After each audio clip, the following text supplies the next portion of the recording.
केनालनि जे ख़िलाफ़ जेका बि हलचल हली आहे गुज़िरियल 8 महीननि खां सेप्टेंबर खां इहो सिलसिलो शुरू थियो आहे 24 सेप्टेंबर खां,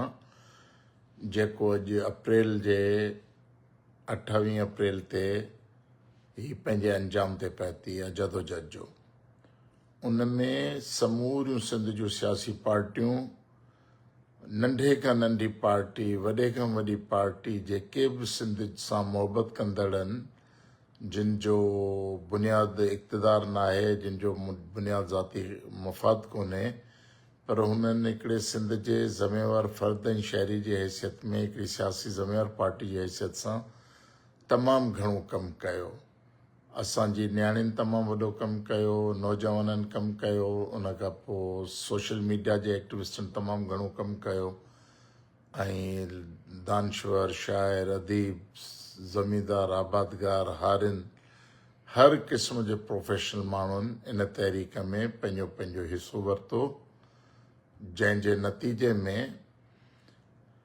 इन तहरीक ऐं चुरपुर जे करे वकील साहिबान जूं जेके तंज़ीमूं आहिनि, सिंध बार एसोसिएशन, जंहिं इन सॼे जदोजहद में पंहिंजो भरपूर हिसो विधो, ऐं 11 ॾींहंनि जे बबलो बाईपास ते धरणे जे नतीजे में आख़िर हुक्मराननि खे पंहिंजी होॾ छॾे सिंधियुनि जो इहो मुतालबो मञणो पइजी वियो सिंध जो त केनाल जेके आहिनि उहे सिंध जे पाणी ते धाड़े हणण जो बुनियादी सबबु थींदा, जंहिंजे करे सिंधी माण्हुनि जो इज्तमाही क़तल थी वेंदो। हाणे तव्हांखे ख़बर आहे त जॾहिं क़ौमुनि में का हिकिड़ी इतफ़ाक़ राय वारी का वॾी अक्सरियत रखंदड़ अवामी पार्टी न हुजे, ऐं भानत भानत जा ॿोलियूं हुजनि, ॻाल्हियूं हुजनि, माण्हू हुजनि,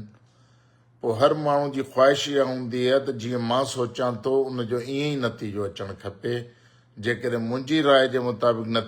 नतीजो नथो अचे त माना इहा जदोजहद नाकाम थी वई, इहा जेका आहे दोखो थी वियो, फलां थी वियो, फलां थी वियो, चइबो जेतिरा वात ओतिरियूं ॻाल्हियूं। सो सुबुह खां वठी ॿुधूं पिया ही मुख़्तलिफ़ माण्हुनि जा मुख़्तलिफ़ तबसरा, मुख़्तलिफ़ ॻाल्हियूं, सभु कुझु जारी आहे। हाणे असल में असांजी जेका इब्तिदाई तरह जदोजहद शुरू कई हुई, सियासी पार्टी जे तरफ़ां जेका जदोजहद शुरू थी वई, ऐं उन में पंहिंजो STP जो 3-4 बुनियाद हुआ, जंहिं जदोजहद जे लाइ असां माण्हुनि जी माइंड मेकिंग कईसीं, राय आमा ठाहीसीं। पहिरीं ॻाल्हि असां इहो चयो त पाणी ज़िंदगी आहे, जेकॾहिं केनाल ठही विया त सिंध इज्तमाही मक़तलगाह बणिजी वेंदी, सॼे 6 करोड़ इंसाननि जे मौत जो इंतज़ाम। इन करे सिंधी घरनि में वेही मरण खां बहितर हलो जदोजहद जे मैदान में पंहिंजे वतन जी बका जे लाइ जदोजहद कयो। नंबर 1। नंबर ॿियो इहो आहे त हिन सिंध सां थींदड़ वेसाघाती में